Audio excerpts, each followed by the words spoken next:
नमस्कार साथियों, स्वागत है आपका आपके इस ऑनलाइन प्लेटफॉर्म पर, यूट्यूब के ऑनलाइन प्लेटफॉर्म पर। इसका नाम है क्लासेस परीक्षा जंक्शन। और अभी जो आप लोग की आगामी परीक्षाएं हैं, यूपी पीसीएस की प्रीलिम्स परीक्षा, यूपी पीसीएस आरओ एआरओ की एग्जाम की, और यूपी ट्रिपल एससी और अन्य भी परीक्षाएं जो हैं, उन सब के लिए जो है करंट अफेयर्स कोई अलग नहीं आता है, यही आते हैं, ठीक है ना। अब आता है कि आज तीसरा क्लास है, तीसरा लेक्चर है आपका, ठीक है, करंट अफेयर्स पर। ठीक, चलिए आज बात करते हैं तीसरा लेक्चर। पहला लेक्चर, पहले दो लेक्चर आपके विविध चैप्टर पर कंप्लीट हो चुके हैं। विविध चैप्टर पर कंप्लीट हो चुका है पूरा विविध आपका घटना चक्र पब्लिकेशन की पुस्तक वाला कंटेंट कंप्लीट हो चुका है। ठीक है, आज दूसरा जो है जो टॉपिक है विधि एवं न्याय है। यहाँ पर हम लोग क्या पढ़ेंगे? यहाँ पर हम लोग कानूनी चीजें पढ़ेंगे। कानून के संबंध में कौन कौन से नए प्रावधान हुए हैं, नया कौन सा कानून बना है, कौन सा नया कानून बिगड़ा है, ये सारी चीजें हम लोग आज यहाँ पर पढ़ेंगे, ठीक है ना। चलिए पहला हम लोग पढ़ते हैं। देखिए दोस्तों, एक चीज आपको फिर बता दे रहे हैं कि जब आप करंट अफेयर्स पढ़ेंगे तो ध्यान ये चीज रखेंगे कि करंट अफेयर्स जो भी आप पढ़ने जा रहे हैं, उस करंट अफेयर्स में एक चीज का बहुत जो है ध्यान रखने वाली बात यह है कि करंट अफेयर्स को केवल फैक्ट के आधार पर रटना नहीं है। थोड़ा बहुत उसके अंदर की चीजों को समझ लेंगे ना, तो करंट अफेयर्स आपके दिमाग में बैठ जाएगी। ठीक, क्योंकि आज आप करंट अफेयर्स पढ़ रहे हैं, आपको एग्जाम देना है जून जुलाई में। कोई इतनी जल्दी एग्जाम होने वाला नहीं है, मुझे लगता है जून या जुलाई के आसपास आपका एग्जाम होना है। ठीक, तो आप अगर सीधे सीधे फैक्ट रट लेंगे तो वो तरीका सही होगा नहीं। आप इन चीजों के बारे में अगर थोड़ा बहुत जान लेंगे तो शायद आपके दिमाग में वो चीज बैठ जाए। ठीक, तो चलिए पहला तथ्य हम लोग पढ़ते हैं। धार्मिक स्वतंत्रता अधिकार संरक्षण विधेयक। धार्मिक स्वतंत्रता अधिकार संरक्षण संबंधी विधेयक कर्नाटक, कौन सा राज्य? कर्नाटक राज्य ने अभी हाल फिलहाल में जारी किया है, लागू किया है। ये क्या है? जैसे होता क्या है कि आजकल देख रहे होंगे बहुत चीजें धर्मांतरण को लेकर चल रही है, ठीक है ना। कोई झांसा देकर शादी किए ले रहा है और फिर बाद में जबरन उससे जो है हिंदू ने मुसलमान शादी कर ली, मुस्लिम ने हिंदू से शादी कर ली, और कहा कि शादी करने के बाद कि जबरदस्ती कहा कि तुम हमारा धर्म अपनाओ, नहीं तो छोड़ देंगे तुमको, नहीं तलाक दे देंगे तुमको। चाहे वो हिंदू हो, चाहे वो मुस्लिम हो, चाहे वो कोई भी जाति हो। ईसाइयों में बहुत ज्यादा ये चीज चल रही है। कोई देखिए अपनी जाति को लेकर यहाँ पर मतलब वो नहीं करेगा, सारी जातियों में ऐसा होता है। ईसाई धर्म को लेकर चल रहा है कि धर्मांतरण करने के लिए पैसे दिए जा रहे हैं, बहुत सारी चीजें सामने आ रही हैं। तो कर्नाटक सरकार ने कहा है कि जबरदस्ती किसी से धर्मांतरण अगर करवाया तो 7 से 10 साल तक की उम्र कैद, 7 से 10 साल तक की कैद आपको देने का प्रावधान किस सरकार ने कहा? किया नाटक। किसमें? किया नाटक किसमें? धर्म से। तो आपको तुरंत सजा का प्रावधान कर्नाटक सरकार ने कर दिया है, याद हो गया होगा। ठीक, अगला आता है सामान्य वर्ग आरक्षण संबंधी संशोधन। ठीक, इसके बारे में थोड़ा बता दे रहे हैं। सन 2019 की बात है, 2019 की बात है कि 103वां संविधान संशोधन हुआ था। 103वां संविधान संशोधन हुआ था। कब हुआ था? 2019 में। ठीक है, जो एससी वर्ग था, एसटी वर्ग था, ओबीसी वर्ग था, महिला वर्ग थे, सब आरक्षण पा रहे थे। सामान्य वर्ग वंचित था। सामान्य वर्ग कहा इसे हमसे कौन गलती हो गई भैया कि हमको आरक्षण नहीं मिल रहा है। तो सरकार ने सोचा कि नहीं यार, इनको भी आरक्षण का प्रावधान किया जाना चाहिए। तो 2019 में 103वां संविधान संशोधन लेकर आए। कौन सा? 103वां संविधान संशोधन लेके आए। और ईडब्ल्यूएस, इकोनॉमिक वीकर सेक्शन को 10% आरक्षण का प्रावधान किया गया। ये बात आप लोग पता ही होगी शायद। अभी हाल फिलहाल में ये चर्चा में क्यों आया? इसलिए चर्चा में आया क्योंकि इस पर उंगलियां उठने लगी थी। इस पर उंगलियां उठने लगी थी कि यह आरक्षण सही नहीं दिया गया है। तो सर्वोच्च न्यायालय के 5 सदस्यीय कमेटी बैठी। 5 सदस्य बैठे कहें और डिस्कस किया जाए कि सही मिला है कि नहीं मिला है। 5 में 3 और 2 के मत से, मतलब 3 लोगों ने कहा कि सही है। मतलब जो गरीब हैं, भले ही वो सामान्य वर्ग के गरीब हैं, उनको 10% आरक्षण दिए जाना सही है। और जो 2 लोग हैं उन्होंने कहा नहीं, दिया जाना सही नहीं है। लेकिन जब ज्यादा लोग ने कह दिया तो ये माना गया कि जो 103वें संविधान संशोधन के तहत गरीबों को आरक्षण दिया गया था वो एकदम सही है। ठीक है ना। देखो इसका बहुत ज्यादा लाभ नहीं मिल रहा है। अभी 2021 की जो कट ऑफ आई है यूपी पीसीएस की, उसमें ईडब्ल्यूएस की जो है कट ऑफ ज्यादा चली गई है जनरल की अपेक्षा।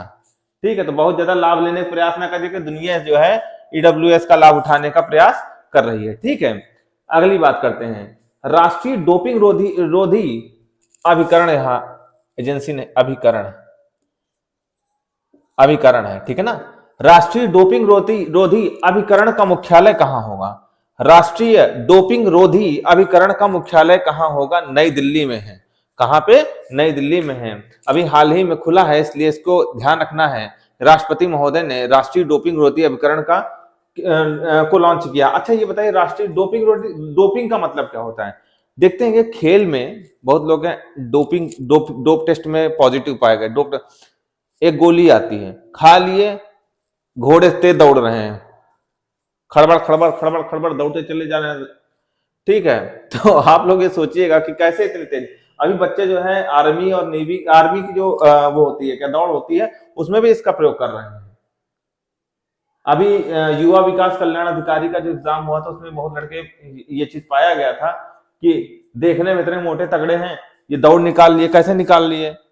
डोप किया था उन्होंने। डोपिंग एक दवा आती है, उसको खा लिया और खाने के बाद क्या किया उन्होंने?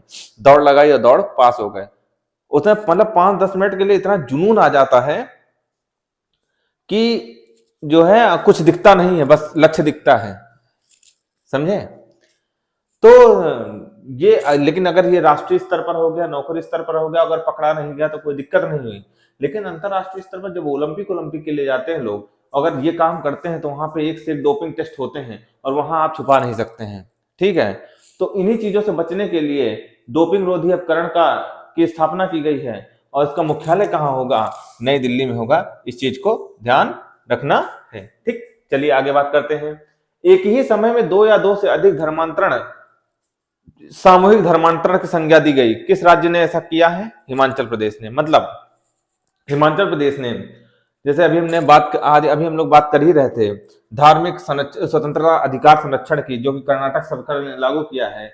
इसी प्रकार से हिमाचल प्रदेश सरकार ने भी कहा है कि अगर एक ही समय में 2 या 2 से अधिक लोगों का धर्मांतरण करते हुए पकड़ा जाएगा तो उसको माना जाएगा कि सामूहिक धर्मांतरण करा जा रहा है। मतलब समूह में लोगों का धर्म परिवर्तन कराया जा रहा है और उसके लिए सजा का भी प्रावधान है, पैसे का भी और कैद का भी। 7 से 10 साल उसमें भी है। शायद वो इंपॉर्टेंट नहीं है कि कितने साल की कैद होगी, आपको ये इंपॉर्टेंट है कि 2 या 2 से अधिक लोगों का धर्मांतरण अगर करवा दिया जाएगा तो वो सामूहिक धर्मांतरण कहलाएगा। और किस राज्य ने इसका प्रावधान किया है? हिमाचल प्रदेश ने इसका प्रावधान किया है। 4 क्वेश्चन याद हो गए। धार्मिक स्वतंत्रता अधिकार संरक्षण विधेयक, कर्नाटक ने सामान्य वर्ग आरक्षण के संविधान संशोधन से संबंधित 103वें संविधान संशोधन से, और जो है अंतरराष्ट्रीय डोपिंग रोधी अभिकरण का मुख्यालय कहां होगा? नई दिल्ली में होगा। और 2 या 2 से अधिक लोगों का धर्मांतरण अगर करवा दिया गया तो सामूहिक धर्मांतरण कहलाएगा। और किस राज्य ने किया है? हिमाचल प्रदेश ने। अगला क्वेश्चन आता है, अगला तथ्य आता है आपका कुटुंब न्यायालय। अभी हाल ही में कुटुंब न्यायालय को मंजूरी मिली है, नागालैंड और हिमाचल प्रदेश को। कुटुंब न्यायालय ये क्या होता है? कुटुंब न्यायालय, इसके बारे में पढ़ लो तो याद हो जाएगा। हिमाचल प्रदेश और नागालैंड में कुटुंब न्यायालय को मंजूरी मिल गई। कुटुंब न्यायालय देखे होगे कि पति पत्नी के बीच की लड़ाई बहुत ज्यादा होती है, हर घर में कुट कुट कट कट किट चलती रहती है, सरफटौल हुआ करता है। ठीक है ना। यही कुटुंब न्यायालय इन पारिवारिक विवादों को निपटाने के लिए, घर के, कुटुंब मतलब घर होता है, घर के विवादों को निपटाने के लिए जो है कुटुंब न्यायालय की स्थापना 1984 के आसपास की गई थी और इन्हें हाल फिलहाल में मंजूरी 2 राज्यों में मिली है, हिमाचल प्रदेश और नागालैंड में। ठीक, अब घर के सिरफुटौल के जो केस किस्से हैं वो सिविल न्यायालय में नहीं निपटाएंगे, कुटुंब न्यायालय में निपटाएंगे। ठीक है ना। कौन? हिमाचल प्रदेश और नागालैंड के जो है राज्य। ठीक, इतना किसी को दिक्कत है? नहीं होनी चाहिए। तो अगला तथ्य है भुलाए जाने का अधिकार कौन सा अधिकार कहलाता है? भुलाए जाने का, किसी को भुला दिया, निजता का अधिकार कौन सा अधिकार है? निजता का अधिकार। देखो निजता का अधिकार से सीधा सीधा पता है, बहुत लोगों को यही नहीं पता होगा निजता का अधिकार है क्या। निजता का अधिकार है क्या? देखो गोपनीयता बनाए रखने का अधिकार। जैसे तुम बहुत सी ऐसी चीजें होंगी, जैसे मोबाइल बहुत लोगों का गोपनीय होता है, किसी दिन ये भी अधिकार बन जाएगा। मोबाइल किसी बहुत लोगों को गोपनीय होता है, हम नहीं दिखाएंगे मोबाइल, ठीक है ना, हमारी गोपनीयता भंग हो जाएगी। बहुत पता नहीं क्या छुपा कर रखते हैं, तो 3000 वाले ज्यादा करते हैं काम। तो गोपनीयता जो होता है ना, गोपनीय, चुरा के रखना, छिपा के रखना, वो अधिकार बन गया है क्या? भुलाए जाने का अधिकार क्या बन गया है? गोपनीय निजता का अधिकार बन गया है। अब चुप्पे चुप्पे किसी को भुला देना तो कोई आपको, यह आपको निजता का अधिकार हो जाएगा। चुपचाप किसी को भुला देना, ये आपका क्या हो जाएगा? निजता का अधिकार हो जाएगा। कोई पूछने की हिम्मत नहीं करेगा कि भुला दिया किसको, तो हमको बताओ कि नहीं भुलाया किसको है और क्यों भुलाया है। अब भुला दिया तो आपका अधिकार बन गया। कौन सा अधिकार बन गया? निजता का अधिकार बन गया। ठीक है, थोड़ा सा मजे के साथ पढ़ेंगे तो शायद याद रह जाएगी चीजें। ठीक, तो अगला है ऊर्जा संरक्षण संशोधन विधेयक। अब इसमें क्या हो गया भैया? ऊर्जा संरक्षण संशोधन विधेयक में देखो, अगर गैर जीवाश्म स्रोतों से ऊर्जा का लक्ष्य अगर पूरा नहीं किया तो 10 लाख रुपया जुर्माना प्रावधान कर दिया गया। विभिन्न कंपनियों के लिए है भी, मतलब व्यक्तिगत किसी के लिए नहीं है, कंपनियों के लिए है।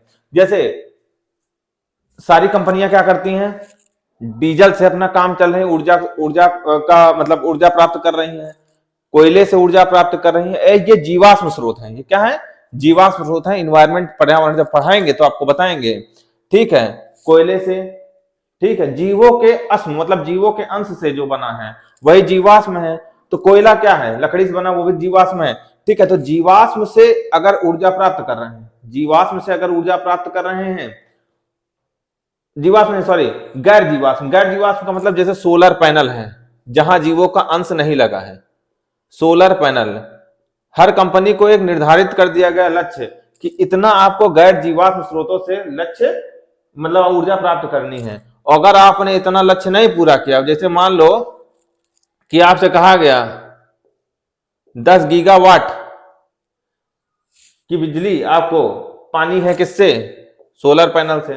अगर आप नहीं बना पाए, ठीक है ना, नहीं प्राप्त कर पाए, तो आप ये समझ लीजिए कि आपके ऊपर कितने लाख का जुर्माना पड़ जाएगा? आपकी कंपनी के ऊपर 10 लाख रुपया का जुर्माना आपको पड़ जाएगा। कोई दिक्कत इतने में नहीं होनी चाहिए भाई। नई दिल्ली अंतरराष्ट्रीय मध्यस्थतम केंद्र का नाम जो है, नई दिल्ली अंतरराष्ट्रीय मध्यस्थतम केंद्र का नाम अब हो गया है बदल के भारत अंतरराष्ट्रीय मध्यस्थतम केंद्र। क्या नाम हो गया है? भारत अंतरराष्ट्रीय मध्यस्थतम केंद्र। ये कौन सी चिड़िया का नाम है? अंतरराष्ट्रीय मध्यस्थतम केंद्र। देखो, भिन्न भिन्न विवाद होते रहते हैं, ठीक है ना, राज्यों में, जिलों में बहुत सारे विवाद होते रहते हैं। इन्हीं विवादों को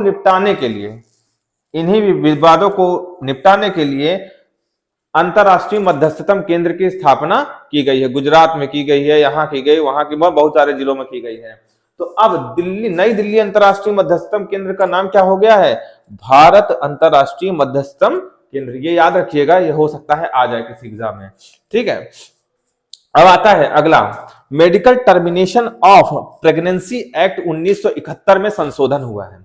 medical termination of pregnancy act 1971 में संशोधन हुआ है, और अब अविवाहित महिलाओं को गर्भपात कराने के लिए कितना समय दिया जा गया है? निर्धारित किया गया है 24 सप्ताह। कितना? 24 सप्ताह। देखिए, ये उनके लिए प्रावधान आया था जो रेप पीड़िता होती हैं, उनके लिए प्रावधान आया था कि वो भी गर्भपात विवाहित महिलाओं की तरह करवा सकती हैं। जैसे विवाहित महिलाओं के लिए गर्भपात कराने की जो सीमा निर्धारित है, समय सीमा निर्धारित है, वो 24 सप्ताह है, ठीक है। वैसे ही अगर रेप पीड़िता है या जबरन किसी के साथ, मतलब ऐसा क्या, जबरन जो है प्रेगनेंसी हुई है उसकी, ठीक है, वो नहीं चाहती है, तो उसको भी कितना समय दिया गया है? विवाहित महिलाओं की तरह, मान लीजिए वो शादीशुदा नहीं, अविवाहित है, तो उसको भी कितना सप्ताह का समय दिया गया है गर्भपात कराने के लिए? 24 सप्ताह का समय दिया गया है। ये बहुत इंपॉर्टेंट प्रश्न है, किसी ना किसी एग्जाम में आपको देखने को मिलेगा, किसी ना किसी एग्जाम में आपको 100% देखने को मिलेगा। एक ये एग्जाम में के लिए बहुत इंपॉर्टेंट क्वेश्चन है, मेडिकल टर्मिनेशन ऑफ प्रेगनेंसी, भुलाए जाने का अधिकार, ठीक है, कुटुंब न्यायालय, ये 3-4 प्रश्न बहुत ज्यादा इंपॉर्टेंट है, इनको आप लोग ध्यान रखिएगा। तो शायद अब मेरी बातें अब तक डिलीवर हो चुकी होंगी। और कोई टेंशन, कोई दिक्कत हो तो हमें बताइएगा। मैं आपको पुनः एक बार बता दे रहा हूं दोस्तों, घटना चक्र पब्लिकेशन और घटना सार पब्लिकेशन, 2 किताबें किसी भी एग्जाम के लिए, किसी भी एग्जाम के लिए, किसी भी स्तर के एग्जाम के लिए, करंट अफेयर्स के लिए रामबाण हैं। लेकिन उनके सारे तथ्यों को पढ़ना जरूरी नहीं है। कुछ तथ्यों को आप पढ़ेंगे और आप नहीं समझ पाएंगे बच्चों कि आपके लिए कौन सी चीजें इंपॉर्टेंट है, कौन सी चीज नहीं इंपॉर्टेंट है। तो उनके तथ्यों को हम पढ़ने का प्रयास करेंगे। ठीक है, ये हमारा एक्सपीरियंस है कि हम आप कौन से प्रश्न वहां से उठाने हैं और कौन से प्रश्न छोड़ देने हैं। देखिए, किसी भी एग्जाम को क्रैक करने के लिए मेरा एक सेशन होने वाला है इस पे कि किसी भी एग्जाम को, किसी भी परीक्षा को पास करने के लिए आपको क्या जरूरी है, क्या स्ट्रेटेजी होनी चाहिए। उसी एक स्ट्रेटेजी में एक चीज जरूर बताना चाहूंगा आज ही मैं, कि किसी भी एग्जाम को क्रैक करने के लिए कितना पढ़ना और क्या पढ़ना जरूरी होने के साथ आपको एक चीज और पता होना चाहिए कि क्या नहीं पढ़ना है। किताबों का अंबार लगा हुआ है, तथ्यों का अंबार लगा हुआ, क्या सारी चीजें पढ़नी है? कतई नहीं पढ़नी है। तो इस चीज को ध्यान रखिएगा। और आज क्लास करंट अफेयर्स का विधि और न्याय आपका कंप्लीट हो चुका है। ये अगस्त सन 2022 से लेकर नवंबर सन 2022 तक के फैक्ट आपके हैं। ठीक है ना, विधि एवं न्याय से संबंधित। इससे ज्यादा कोई फैक्ट आपको याद करने की कोई आवश्यकता नहीं है। धन्यवाद।